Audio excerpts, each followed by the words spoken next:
Good evening, Princeton. I'm Esther Mills, and this is Talk to Me. And tonight we are talking with Gyuri Hollosy. And his career expands over 49 years, and he has been the recipient of several grants and awards, and he has taught fine arts in various universities and institutions. And currently he has a display in New Brunswick, the Museum of the American Hungarian Foundation, that exhibits over 40 years of his artwork. What do you find to be the great reward in it for yourself? The reward is creating. I mean, I did a piece for Boston for, it was the commemoration of the 56th Hungarian Revolution, and called Aspirations for Liberty.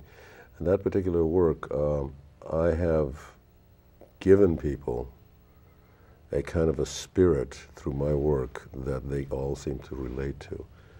And after the dedication, you know, people were coming to me and I said, "Oh, this is great, this is fantastic," you know. And not only from the Hungarians, but also from other captive nations during the Soviet occupation at that time, that sort of felt like you have expressed what we have been feeling, you know, in the sculpture itself. And so that is a strong feeling when it comes to, in terms of people. My other sculptures, they love the sort of the interaction of the work and what I do, and so they have this kind of personal play that they like to deal with the work.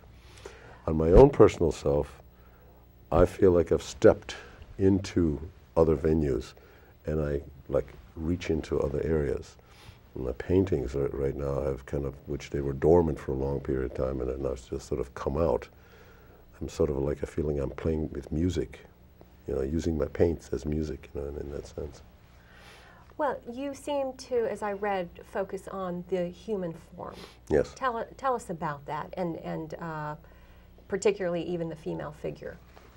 Well, the human form is a form that, you know, all of us can relate to. And I've always liked Michelangelo and I liked Rodin.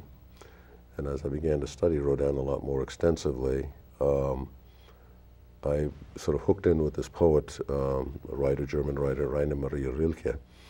And it was through his sort of personal observation and how the figure really is sculpture, and in the transition of sculpture, the interpretation of the figure becomes more of a sculpture, you know, in its process. So it leaves the figure itself. The reason I use the female figure so much, and especially with the fact that many of my forms are dealing with sort of dance and motion and action, the female form has much more grace, you know, in its composites. It's also written that, you know, in the contrast of just motion, there is the contrast of the delicacy of motion, and yet there's the boldness. When you take a step, you're saying maybe the female form is a little more delicate, but there's still a boldness in taking a step or moving. Exactly. Contradiction. It's sort of a contradiction, but at the same time, that is like when in ballet. Again, one of the things I've always sort of noticed, and they even ask the ballet, is that when you extend a little bit further, because it's not just reaching out, but it's pulling that extra sort of inch or whatever, but it gives you that full extension and the expression of the body of the form.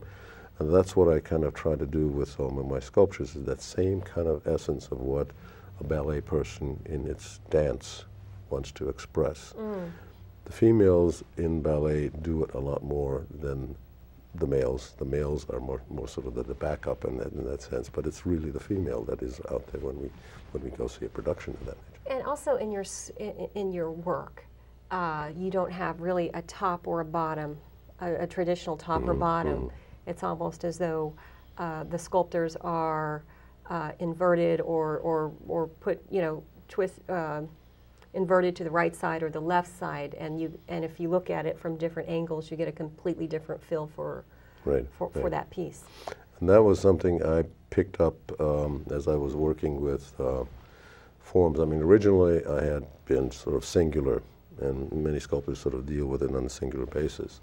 Now the concept of base, of sculpture without base, sort of really came in the 60s, and many sculptors started to develop pieces without bases, but they were still the top and there was still the bottom, and they worked it around so that the sculptures, when you would look at it, you would kind of say, well, there's sort of the back and there's the sort of the front.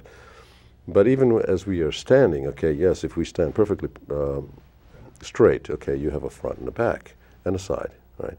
But the moment you twist, okay, and as you're twisting, you're giving a little bit of the side to the back and some of the back to the side and some of the front to the side, and you know, all of a sudden it gets, you know, changed in its whole dynamics. You use different metals a lot of.